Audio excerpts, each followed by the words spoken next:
Hello everyone and welcome back to Phaedra the channel.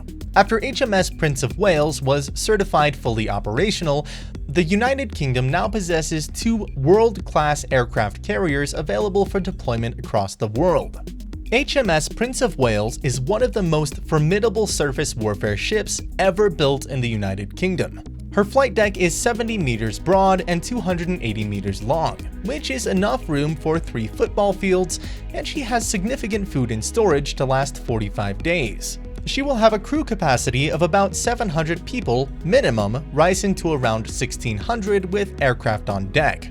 HMS Prince of Wales is impressive in scale and scope, with 36 F-35B fighter jets and 4 Merlin helicopters on board. As per details released by the British Royal Navy on October 1st, 2021, the second British Navy aircraft carrier, HMS Prince of Wales, has been certified completely operational and available for worldwide operations and missions following 2 years of intense training.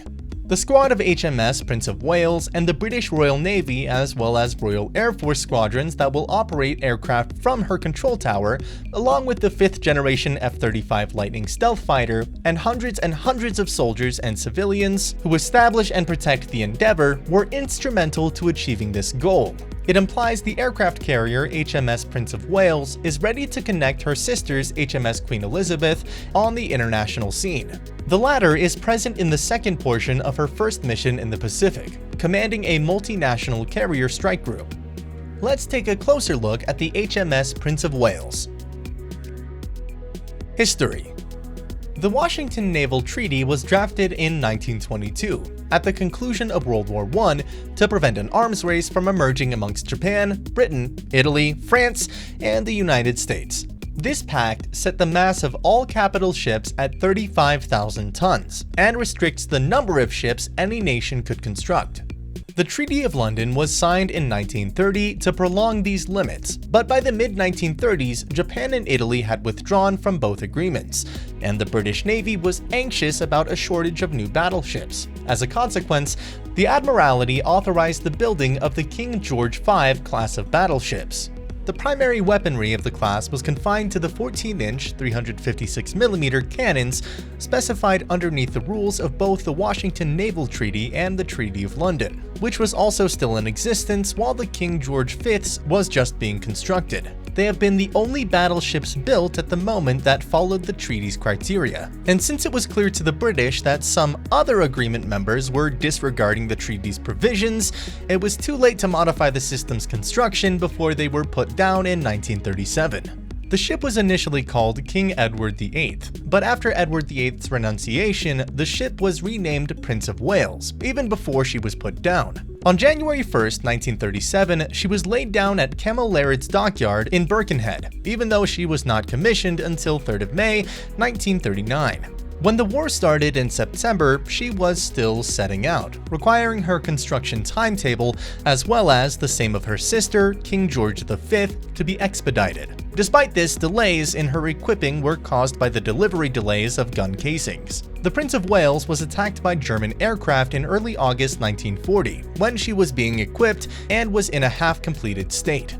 One bomb burst underwater below the bilge keel after falling beneath both the ship and a wet basin wall, barely avoiding a 100-ton shoreside crane. The blast occurred around 6 feet away from the yacht's port side, near the aft set of 5.25-inch guns.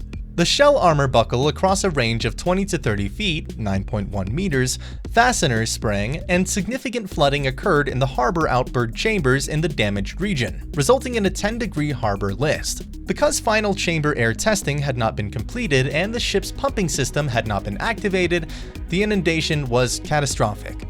The water was drained out by a local fire station and the port, and the Prince of Wales was eventually dry docked for long-term renovations. Her construction was postponed due to the damage and difficulty with the arrival of her main weapons and bunkers. As the war continued, the demand for capital ships became more pressing. Thus, her construction was accelerated by delaying chamber air tests, venting tests, and comprehensive assessment of her bilge bottom and fuel injection system. Construction. HMS Prince of Wales (R09) is the British Royal Navy's second Queen Elizabeth-class aircraft carrier. The carrier was launched on December 22, 2017, after construction started in 2011 at Rosyth Dockyard. In September of 2019, the finished Prince of Wales started naval exercises, and in November of 2019, she reached her designated home base of HMNB, Portsmouth. On the 10th of December 2019, the ship was officially introduced into the Royal Navy in Portsmouth. On October 1, 2021, she was deemed fully functioning. The HMS Prince of Wales is 280 meters long, 39 meters wide, 11 meters deep, and has a tonnage of 65,000 tons. She is propelled by two Rolls-Royce Marine 36MW MT30 gas turbines that take on different roles with a combined output of about 70 megawatts, and four diesel engines with a combined output of over 40 megawatts. With a potential cruise range of 10,000 nautical miles, the ship can attain a high speed of 25 knots, that's 46 kilometers per hour, or 19,000 kilometers respectively. The HMS Prince of Wales, like the HMS Queen Elizabeth, is capable of carrying 40 aircraft including 36 F-35B Lightning II stealthy multi-role jets and 4 Merlin helicopters. The bays are built to handle two CH-47 Chinooks with unfurled rotors and the V-22 Osprey tilt rotor, while the aircraft lifts can take two Chinooks without blade folding. Underneath the flight deck, she has 9 decks. Armament. The Prince of Wales was armed with 10 BL 14-inch 356mm Mark 7 cannons. The 14-inch cannons were placed in two quadruple turrets, one in front and one aft. In one Mark II twin turret, the weapons could be raised by 40 degrees and lowered by 3 degrees. Turret A had a 286-degree arc, Turret B had a 270-degree arc, and Turret Y had a 270-degree arc. Hydraulic drivers were used for retaining and raising, with speeds of 2 and 8 degrees per second correspondingly. A salvo might be shot every 40 seconds, and a full gun broadside weighed 15,950 pounds, 7,230 kilograms. The main weaponry consisted of 16 QF 5.25-inch, 133mm Mark I guns, each measuring 81 tons placed in 8 twin mounts. At a 45-degree inclination, the Mark I guns have a maximum distance of 24,070 yards, 22,009.6 meters, and the anti-aircraft altitude was 49,000 feet, 14,935.2 meters. It was possible to raise the guns to 70 degrees and lower them to 5 degrees. The cannons were designed to shoot 10 to 12 rounds per minute.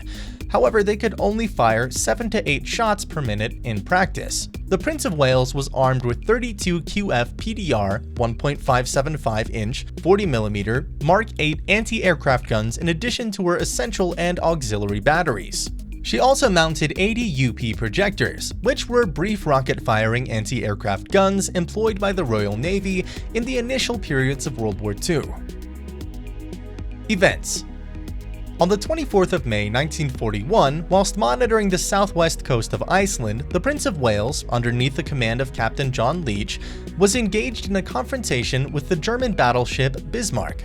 The Bismarck, along with the battlecruiser Prince Eugen, was launching Operation Rheinberg, instructions for a coordinated attack against Allied ships under the direction of Admiral Gunther Lutyens. During the fight, the flagship Hood was lost, while the Prince of Wales was struck by 7 15-inch and 8-inch bombs from the Bismarck, which managed to escape, but only after suffering at least 2 or 3 hits from the Prince. All through the battle, the Prince of Wales encountered troubles with her artillery weapons, including malfunctioning radar, a locked gun turret, and gun mounting issues. They were attributed to teething problems instead of enemy fire. The fight was postponed as a consequence, and Bismarck was allowed to leave. Following renovations, the Prince of Wales joined the Eastern Fleet, which was dispatched from London on the 2nd of December 1941 and landed in Singapore. The deployment of the Navy in Singapore was anticipated to persuade the Japanese troops to rethink invading Malaya and Singapore. Phillips flew from Singapore on the night of December 8, 1941 to launch a preemptive strike on the Japanese ships seen in the Gulf of Siam. The Navy, on the other hand, was left without any fighter planes to protect them. The surprise factor was lost on December 9th when hostile aircraft saw the Prince of Wales. Phillips returned to Singapore, but on the way he got a message from Admiral Palliser alerting him that a hostile invasion had been detected at Kwanton. Phillips chose to alter course towards Kwanton to explore, as it was not far off from the return route to Singapore. The Navy found the bogus news of enemy invasion at daybreak on December 10th, when it was 60 miles east-northeast of Kwanton. With Japanese submarines lurking in the seas around Kwanton, the fleet became a susceptible target. The submarines were on a surveillance mission, assisting the Japanese Navy and Naval Air Force during the recent attack on Kota Baru on December 7th and 8th. The Japanese military was recovering from the victory of the attack on Pearl Harbor on December 8, 1941. The spotting of the Royal Navy's main battleship provided the Japanese with a perfect chance to gloat about their triumph in the East. For the assault on the Eastern Fleet, the Japanese main bomber force and torpedo units were dispatched. Together with the Repulse, the Prince of Wales was soon destroyed by Japanese aircraft. The HMS Express saved at least 90 officers out of 110 and 1,195 ratings out of 1,502 of the Prince of Wales. The joint loss of the Unsinkable and her partner, the Repulse, resulted in 228 survivors and 830 men perished. Phillips, who had only recently been named commanding officer of the Eastern Division, and Leach both perished in combat. The cruisers HMS Electra, HMS Express, and HMS Vampire that followed both ships, however, escaped the onslaught. During the Malayan War, the Japanese seized command of the seas and the air after destroying those two major ships.